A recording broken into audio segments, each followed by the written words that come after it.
Assalamualaikum warahmatullahi wabarakatuh. Selamat sore.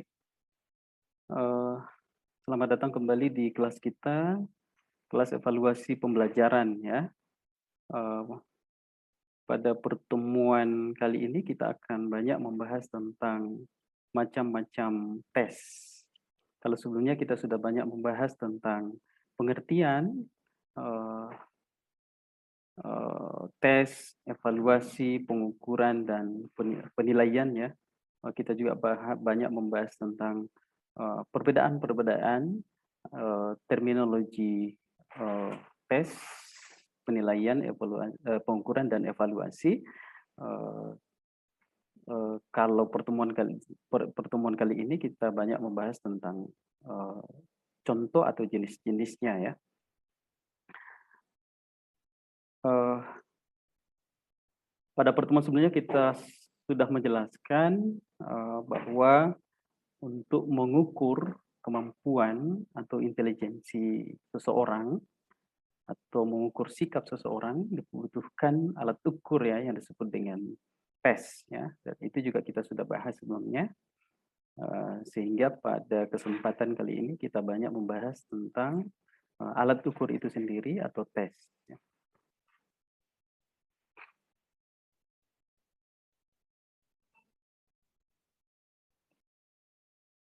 Baik, yang pertama kita akan membahas tentang macam-macam tes tertulis. Ya, di sini ada pengertian tes ya. Tes adalah himpunan atau pertanyaan yang harus dijawab atau pertanyaan-pertanyaan yang harus dipilih atau ditanggapi atau tugas-tugas yang harus dilakukan oleh orang yang dites dengan tujuan untuk mengukur suatu aspek perilaku tertentu dari orang yang dites. Nah, di sini saya menggarisbawahi seperti yang sudah kita bahas sebelumnya, yaitu untuk mengukur ya, untuk mengukur suatu aspek perilaku tertentu. Jadi untuk melakukan pengukuran dibutuhkan alat yang disebut dengan tes. Nah, tes tertulis itu sendiri adalah tes di mana soal dan jawaban yang diberikan kepada siswa dalam bentuk bahan tulisan. Nah, tujuan penggunaan tes ya, yang pertama diagnosa siswa, mendiagnosis kekuatan dan kelemahan. Nah, kemudian yang kedua menilai kemampuan siswa, ya, keterampilan dan pengetahuan atau pemahaman. Nah, biasanya diukur kognitif siswa ya sebelum dan biasanya ada pre dan pretest dan posttest ya biasanya dilakukan untuk mengetahui pemahaman atau keterampilan atau kemampuan siswa sebelum dan sesudah belajar ya. Nah, itu semua kita membutuhkan alat yang disebut dengan tes. Kemudian sertifikasi. Nah, dalam tahap sertifikasi jika ingin menjadi seorang guru yang profesional atau dosen yang profesional, eh, para peserta mulai mengikuti beberapa tahap ya dan salah satunya adalah tes ya, ada tes baik itu tes bahasa Inggris maupun tes kemampuan akademik itu juga kadang kita temui ya dalam proses-proses dalam sertifikasi. Kemudian seleksi ya, seleksi masuk perguruan tinggi, seleksi untuk menjadi seorang aparatur sipil negara ASN ya, itu semua membutuhkan tahap ya, itu semua uh, memenuhi beberapa tahap dan salah satu tahap yang dilakukan adalah tes. Kemudian monitoring standar pendidikan. Nah ini juga penting ya bagi pemangku kepentingan di satuan pendidikan bahwa untuk mengukur standar pendidikan itu biasanya diadakan tes secara nasional. Kalau dulu disebut dengan ujian nasional ya. Dan ini bertujuan untuk mengukur standar pendidikan. Nah, mungkin sekarang namanya sudah berbeda, namun tujuannya sama ya untuk mengukur standar nasional pendidikan. Nah, itu juga membutuhkan alat ukur yang disebut dengan tes. Selanjutnya bentuk soal tes tertulis. Ya, bentuk soal tes tertulis ada dua. Yang pertama objektif ya. tes objektif yang meliputi pilihan ganda, bentuk soal, 2 pilihan jawaban, kemudian menjodohkan. Dan bentuk yang kedua yaitu non-objektif yang meliputi isian atau melengkapi, yang kedua jawaban singkat atau pendek, dan yang terakhir adalah soal uraian. Nah, ini yang akan kita bahas secara rinci nanti, apa itu jenis-jenis tes objektif dan apa yang disebut dengan non-objektif test. Ya. Namun perlu saya jelaskan juga bahwa tes objektif dan non-objektif ini masing-masing memiliki kelemahan dan keunggulan. Nah, untuk tes objektif, ya, kenapa disebut tes objektif? Mengapa dikatakan tes objektif? Karena untuk memeriksa tidak dibutuhkan manipulatif, ya, karena jawabannya hanya dua, ya. Kalau tidak benar, salah, ya. Jawabannya kalau benar dapat 1, kalau salah dapat 0. Ya, itu yang disebut dengan objektif. Ya. Kemudian non objektif itu jawabannya bisa dimanipulatif. Ya, jika diperiksa oleh dua pemeriksa, ya, bisa saja berbeda cara memeriksanya, sehingga itu disebut dengan non objektif karena memberikan skornya itu dapat dimanipulatif dalam artian bahwa dapat memiliki rasio, ya. Jadi bukan 0 atau 1 gitu, ya. Jadi bisa saja memiliki rentang dari 1 sampai 5 atau 1 sampai 2 gitu. Jadi bukan salah benar, ya. Itu yang disebut dengan tes objektif. Nah, untuk tes objektif keunggulannya adalah mudah untuk memeriksa. Jadi bagi yang pemberi tes itu pada saat memeriksa itu mudah karena hanya melihat benar salah. Nah, jawabannya jelas dan jelas sehingga kuncinya pun jelas sehingga pada saat memeriksa itu mudah. Nah, non objektif itu memeriksanya itu lama, membutuhkan waktu karena harus dibaca, harus dipahami, karena jawaban siswa itu berbeda-beda, ya. Jadi yang kita lihat adalah kontennya sehingga dapat diberikan rentang jawaban apakah dari 1 sampai 5. Nah, ini agak rumit memeriksanya. Namun keunggulan untuk non objektif itu pada saat membuatnya itu mudah, ya.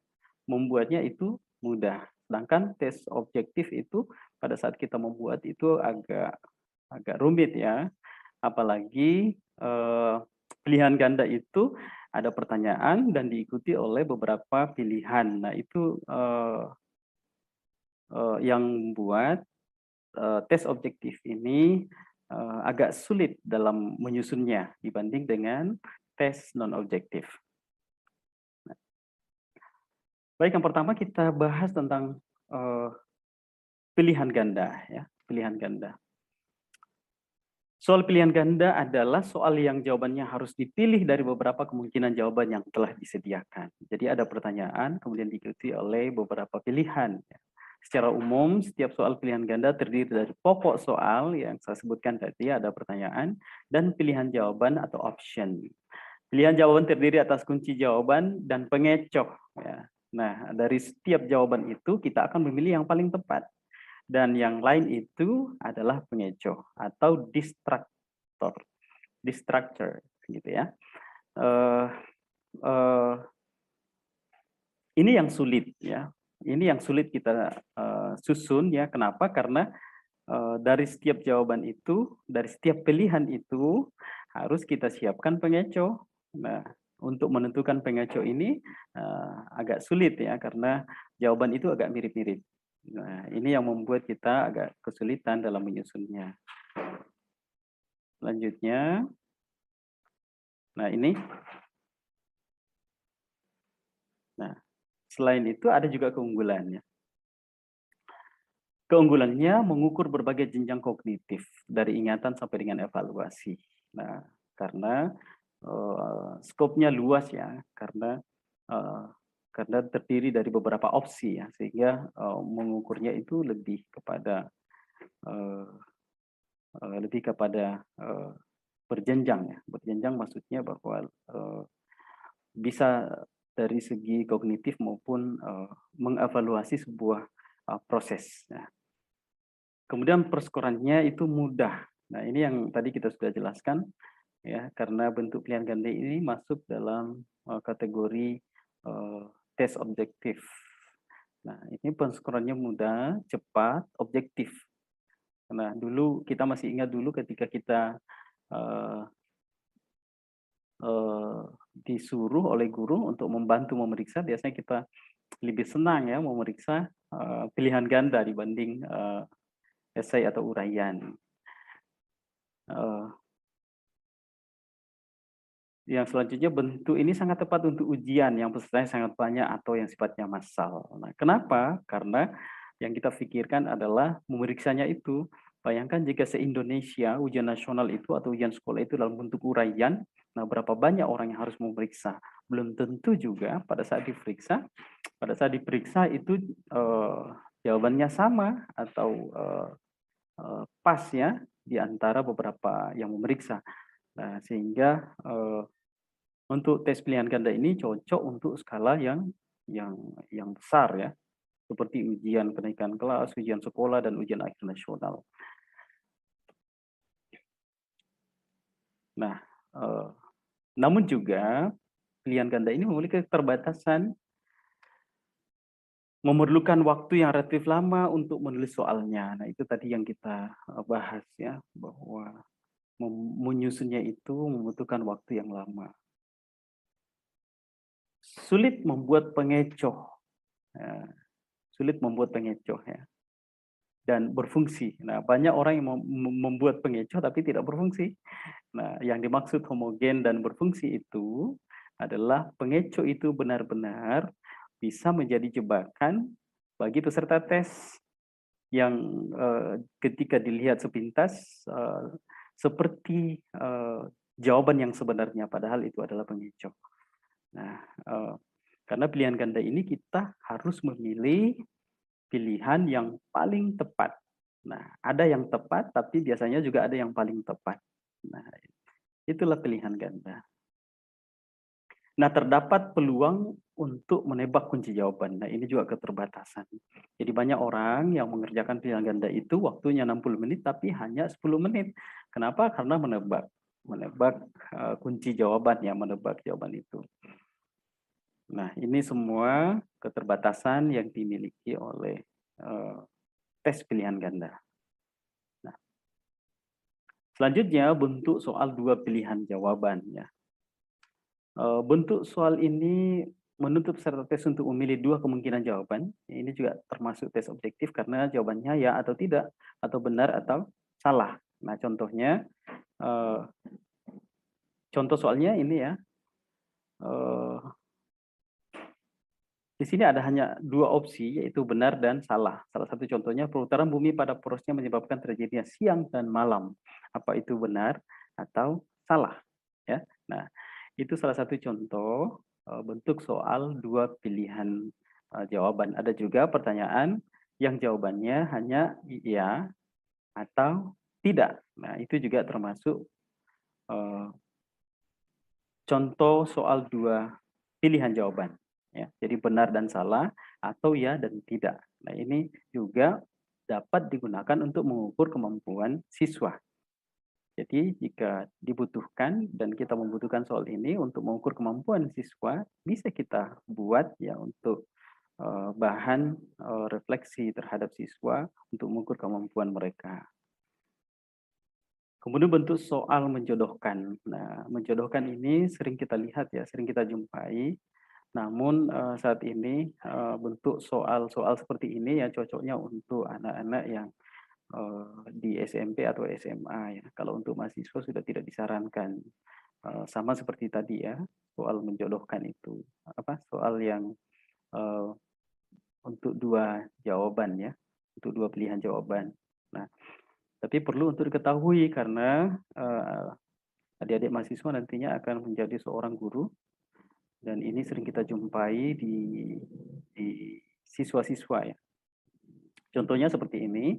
Jadi biasanya ada pertanyaan, ya, ada pernyataan, ya, untuk dijodohkan. Ya. Soal bentuk menjodohkan terdiri dari dua kelompok pernyataan, ya. Kelompok pertama ditulis pada jalur sebelah kiri biasanya, ya. Kemudian yang kedua itu ditulis pada jalur sebelah kanan. Biasanya pertanyaan soal atau pernyataan stimulus itu berada di sebelah kiri, dan pernyataan berupa jawaban atau respon itu berada di sebelah kanan. Ini biasa kita jumpai. Cara mengisinya biasanya kita menuliskan poin A, B, C, D di ujung ini biasanya, atau membentuk garis panah untuk menghubungkannya. Biasanya seperti itu. Baik, selanjutnya bentuk soal isian. Nah, ini sudah masuk non objektif ini, ya, karena jawabannya bisa berarti bukan benar salah, ya, tapi bisa saja memiliki makna yang sama, ya. Jawabannya salah tapi maknanya sama. Nah, itu yang disebut dengan non objektif. Soal isian itu menuntut peserta tes untuk memberikan jawaban singkat berupa kata, frase, angka atau simbol. Nah, jenis soal itu ada dua, ya, melengkapi dan asosiasi. Nah, Gunung Kerinci ini contoh, ya. Gunung Kerinci terletak di provinsi. Nah, ada biasa titik-titik dan harus kita isi. Biasanya jawabannya itu berada di dalam kurung, ya, untuk memasukkan ke dalamnya. Nah, biasanya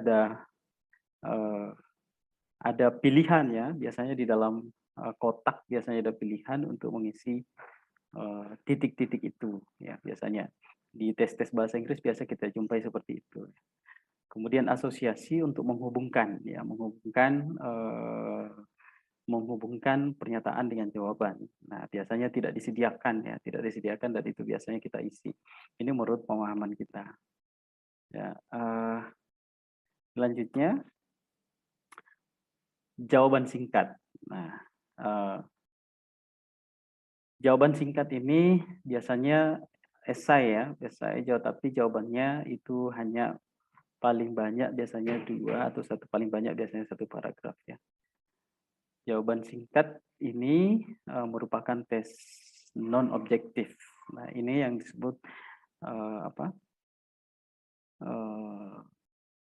tes non objektif. Mengapa? Karena jawaban yang diberikan oleh siswa itu berupa makna, ya, berupa kata-kata yang diberikan, sehingga perlu untuk diperiksa dan nilainya itu memiliki rentang. Biasanya 1 atau sampai 3 atau 1 sampai 5. Nah, contoh soalnya itu bisa berupa kalimat pertanyaan atau kalimat perintah. Nah, contoh, siapakah pemegang kekuasaan tertinggi dalam koperasi? Nah, ini jawabannya harus dituliskan, ya, bukan dipilih, sehingga dia masuk non objektif. Kemudian untuk kalimat perintah, sebutkan pemegang kekuasaan tertinggi dalam koperasi. Nah, ini pemegang kekuasaan tertinggi dalam koperasi itu harus dituliskan, tidak bisa dipilih. Nah, berbeda dengan tes objektif itu mempersempit jawaban siswa, hanya dipilih ya atau tidak, atau benar atau salah, atau memilih option. Kalau ini kita tidak memilih, ya, tapi untuk dituliskan, sehingga disebut dengan tes non objektif.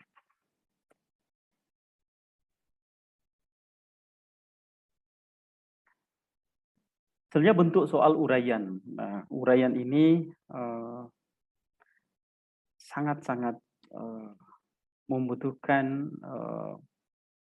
jawaban yang ekstra, ya, bagi siswa, karena jawabannya bisa 1 sampai 2 paragraf, ya. Dan ini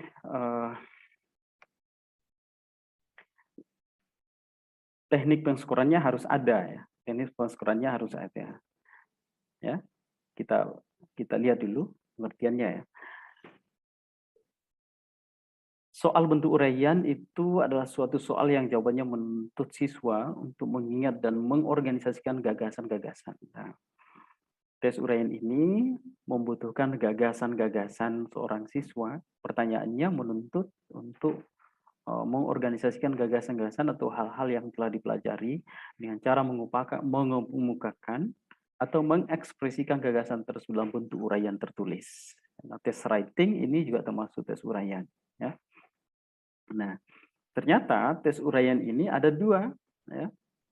Ada tes uraian objektif dan ada tes uraian non-objektif. Nah, sekali lagi bahwa objektif itu dilihat dari cara pemberian skornya. Ya. Jadi tes objektif itu dilihat dari cara pemberian skornya. Nah, ditentukan oleh cara pemberian skornya. Jika skornya dibatasi, maka itu disebut dengan objektif. Jika skornya tidak dibatasi, maka disebut dengan non-objektif. Ya, nah, mari kita lihat contohnya. Ya, saya akan stop sharing screen dulu. Saya akan menunjukkan contoh. Karena tidak dimuat dalam PowerPoint, jadi saya buat tersendiri.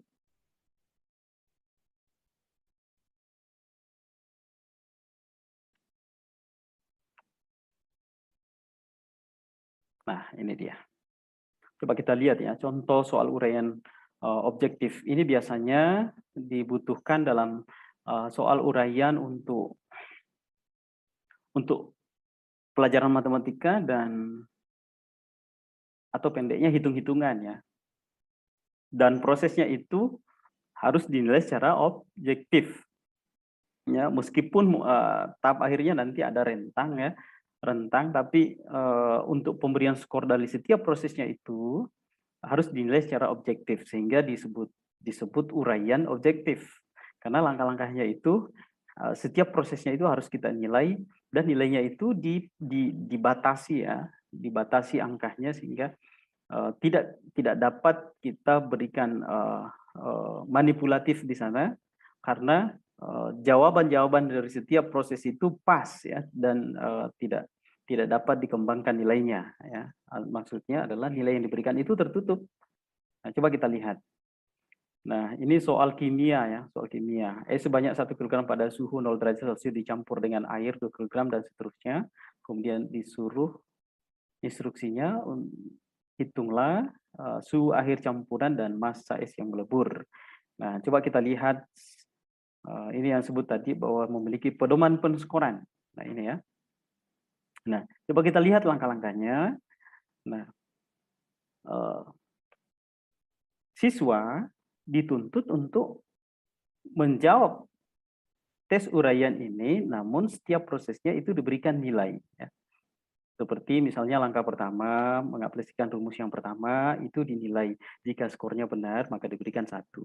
Jika hasilnya salah, maka diberikan 0. Nah, ini yang disebut dengan pemberian skor secara terbatas.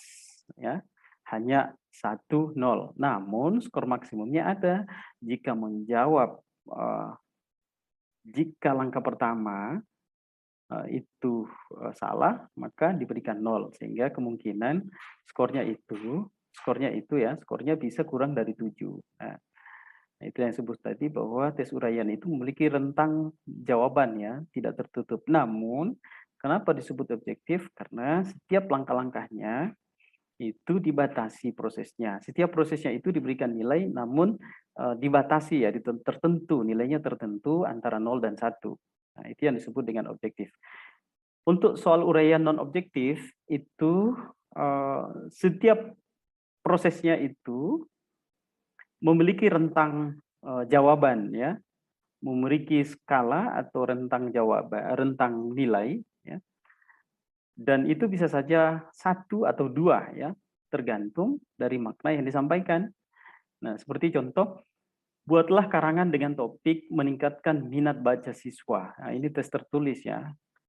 Sebanyak kurang lebih 150 kata. Nah, jadi kita dituntut menulis 150 kata dan setiap tulisan kita itu akan diberikan skor. Skornya itu memiliki skala ya, rating scale ya. rentang angka misalnya, ini juga bisa disebut dengan rubrik atau rubrik skor ya, penilaian dalam bentuk rubrik. Nah, coba kita lihat ini, kesesuaian antara judul dan isi cerita. Nah, ini bisa jika judul sesuai dengan isi cerita, maka nilainya 2. Judul agak sesuai dengan isi cerita, maka dapat 1. Judul tidak sesuai dengan isi cerita, jawabannya 0. Nah, ini yang disebut dari satu komponen itu bisa saja lebih dari 1. Ya, lebih dari 1 nilainya.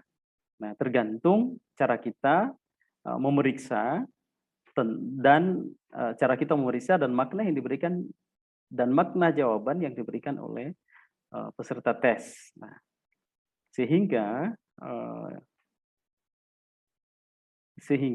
pada saat kita memeriksa, ya, biasanya reliabilitasnya itu biasanya menyimpang biasanya antara penilai 1 dengan penilai 2, karena makna yang diberikan oleh pemeriksa tadi biasanya berbeda-beda, sehingga itu yang disebut dengan objektif. Bisa saja penilai pertama jika menggunakan rubrik ini ya, dengan pada saat pemberian skor writing ini, biasanya bisa saja penilai pertama itu memberikan nilai 1 untuk judul ya dan isi cerita, dan penilai yang kedua itu memberikan 2. Nah, ini yang disebut dengan tidak objektif ya, karena bisa saja berbeda. Nah, begitu juga dengan ketepatan penulisan ejaan. Nah, bisa saja penilai 1 memberikan nilai 1, sementara penilai 2 memberikan nilai 2. Atau sebaliknya, penilai 1 memberikan nilai 2 dan penilai 2 memberikan nilai 3. Nah, gitu ya. Nah, itu yang disebut dengan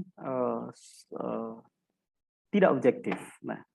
Nah, apa itu bisa diterima? Lalu pertanyaannya, bagaimana jika itu terjadi? Nah, ada yang disebut dengan reliability. Nah, ini yang akan diukur ya. Alat tes ini alat rubrik inilah yang biasanya diukur ya. Jika rentangnya antara penilai 1 dengan penilai 2 itu jaraknya jauh, itu yang disebut dengan alat ukurnya atau alat rubriknya itu tidak reliable. Nah, jadi yang diterima adalah kemungkinan 1 atau 2 itu perbedaan rentang 1 atau 2 itu masih bisa diterima.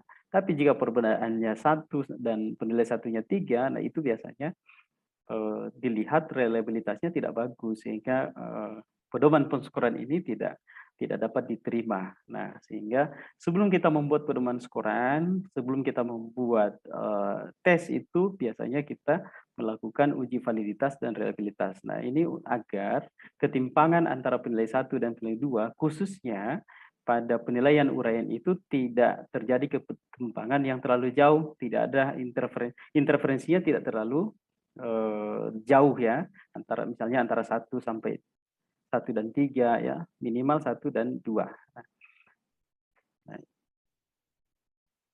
ya ini salah satu kelemahan ya, boleh dikata ini adalah salah satu kesulitan yang dilakukan apabila kita ingin membuat tes non objektif ya, yaitu tes uraian ya, tes uraian. Nah, saya kira cukup ya. Saya kembalikan ke slide yang tadi. Itu tadi adalah contoh ya, contoh tes uraian. Jadi saya bisa simpulkan bahwa tes uraian itu jawabannya bisa berubah 1 sampai 2 atau 3 sampai 5 paragraf ya. Dan kalau di hitung-hitungan atau matematika, pelajaran matematika itu ada tahap-tahap proses yang harus dilalui tes uraiannya ya. Jadi saya jelaskan kembali bahwa tes uraian ini atau soal uraian ini ada 2, soal bentuk uraian objektif ya. Maksudnya pada saat memberikan skornya itu, tahap prosesnya itu objektif dalam pemberian skornya ya.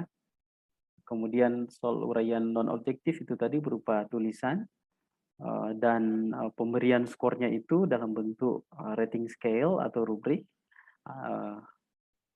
memiliki rentang penilaian. Nah, mengapa disebut objektif? Karena penilai 1 dan penilai 2 di uraian objektif itu pasti penilaiannya sama. Ya, pasti penilaiannya sama karena jawabannya pasti ya. Setiap prosesnya pasti jawabannya sama. 3 tambah 2 sama dengan 5. Jika penilai melihat itu selain dari 5, maka jawabannya pasti salah ya. Dan masing-masing memiliki persepsi yang sama. Nah, soal uraian non objektif ya. Pada saat kita memberikan skornya, bisa saja penilai 1 dan 2 itu berbeda persepsinya. Nah, itu yang disebut dengan non objektif. Nah, saya kira itu penjelasan saya tentang macam-macam tes ini. Saya simpulkan kembali ya, bahwa macam-macam tes itu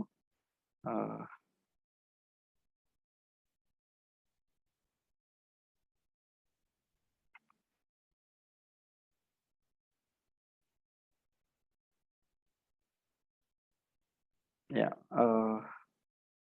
macam-macam tes itu ada tes objektif dan non objektif ya.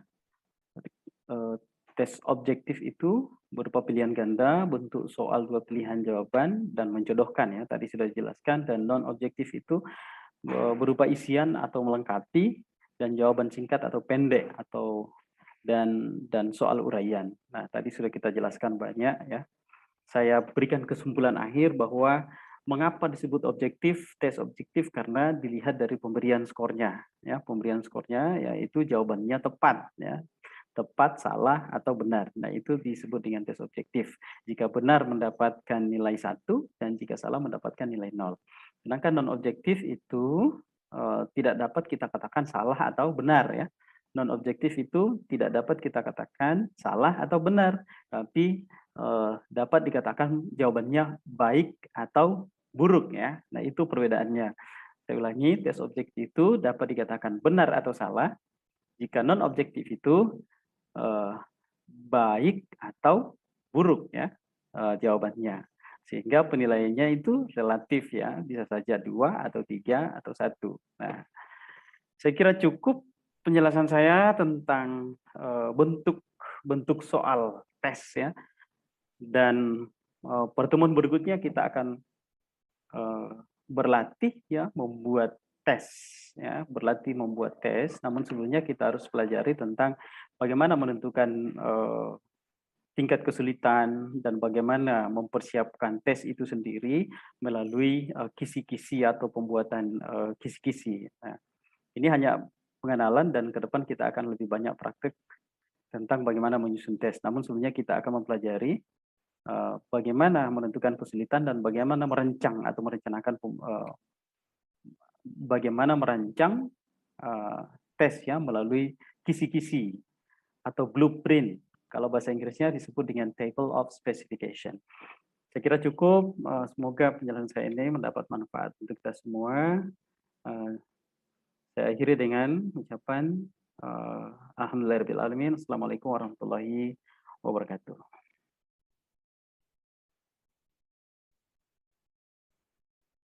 Tes perbuatan ini adalah tes yang dituntut seseorang agar dilakukan atau bisa menuntut jawabannya itu berupa perbuatan atau tindakan. Nah, tes-tes seperti ini biasanya misalnya ada di sebuah yang memerlukan, memang materinya itu memerlukan praktik gitu, seperti praktik sholat. Jadi seseorang disuruh untuk praktik sholat jenazah itu seperti apa, jadi langsung pada perbuatan, tidak bisa disebutkan secara materi, jadi memang dilihatnya langsung secara tindakan. Nah, untuk menilai tes perbuatan ini pada umumnya adalah diperlukan sebuah format pengamatan. Nah, jadi kita sebagai yang pengamat atau sebagai yang menilai membuat format pengamatan terlebih dahulu. Nah, bentuknya ini dibuat sedemikian rupa sehingga tutor dapat atau pengamat dapat menuliskan angka-angka yang memang memenuhi daripada aspek-aspek nilai yang ingin dinilai daripada tes perbuatan ini. Nah, salah satu tujuan daripada jadi bukan salah satu sih, banyak. Jadi beberapa tujuan daripada tes perbuatan ini adalah, pertama adalah tujuan tes perbuatan adalah untuk dimaksudkan untuk mengukur keterampilan siswa dalam melakukan suatu kegiatan. Jadi karena memang ini tindakan, harus pakai tindakan perbuatan, maka memang untuk mengukur seseorang dalam keterampilan pada ilmu sesuatu gitu, ilmu yang memang menyangkut sebuah proses perbuatan gitu. Dan kemudian ada dua keunggulan tes perbuatan ini, dan pada intinya adalah dua unsur yang bisa disajikan bahan penilaian dalam tes perbuatan, yaitu proses dan juga produk. Jadi memang ada proses di sana dan juga ada produk yang dipakai dalam tes perbuatan sendiri. Nah, keunggulan daripada tes perbuatan ini adalah cocok digunakan untuk mengukur aspek perilaku psikomotorik. Kedua, dapat digunakan untuk mengecek kesesuaian, untuk mengecek antar pengetahuan, teori, dan keterampilan dalam mempraktekannya. Kemudian yang ketiga adalah tidak ada kesempatan untuk menyontek, karena ini perbuatan, jadi memang secara langsung dilakukan oleh si individu atau oleh si peserta tes gitu. Yang ketiga, atau yang selanjutnya, tentang kelemahan daripada tes perbuatan ini. Jadi karena ada keunggulannya, pasti juga ada kelemahannya. Kelemahannya adalah lebih sulit dalam mengadakan pengukuran. Kenapa lebih sulit? Karena penguji dituntut untuk mengadakan pengamatan terhadap kegiatan yang testi secara cermat. Jadi memang penguji harus benar-benar memperhatikan daripada si peserta tes dalam pengetesan, dalam melakukan tesnya tersebut, karena memang dilakukan secara cermat gitu, langsung melihat daripada bentuk gerakan tindakan yang dilakukan oleh peserta tes. Kemudian yang kedua, memerlukan biaya yang relatif besar, karena memang memerlukan banyak kegiatan atau memerlukan banyak tenaga, maka juga memerlukan banyak sesuatu ya, banyak biaya juga. Dan kemudian yang ketiga, memerlukan waktu yang relatif. Jadi memang karena sebuah proses, jadi karena proses itu agak lama, jadi memang memerlukan waktu yang lebih banyak, jadi tidak bisa langsung singkat dan tidak bisa dibatasi seperti itu. Mungkin sekian yang bisa saya sampaikan. Ini adalah poin terakhir. Mudah-mudahan bisa bermanfaat. Kurang yang mohon dimaafkan. Wassalamualaikum warahmatullahi wabarakatuh.